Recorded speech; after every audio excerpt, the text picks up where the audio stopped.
एने के पंडित जी के नहीं कहत पंडित जी, ओने के पंडित जी के कहत नहीं पंडित जी। तो बहुत ही सुंदर सा प्यारा सा गीत लेके आ गई बनी जा। गाड़ी के गीत है रामू जी ससुरारी जगह गाड़ी सुन ले बड़ान। अब पारंपरिक हमनी के गाय न जाता, गाड़ी गीत भी पारंपरिक में शामिल बात हमनी के गाड़ी गावत है पारंपरिक, हमनी के सुन लेते पूरा भर पेट गाड़ी हो जाता। तो सुनी जा प्यारा सा बहुत ही सुंदर सा गाना, बस सुनी जा। लेकिन एक राइटर हमनी के ना है जा, राइटर कोई और बा। सुनी जा।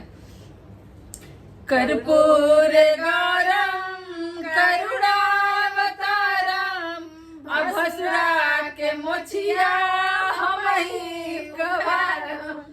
कर्पूर गौरम करुणावतारम भसुरा के मोछिया हमही उखाड़म।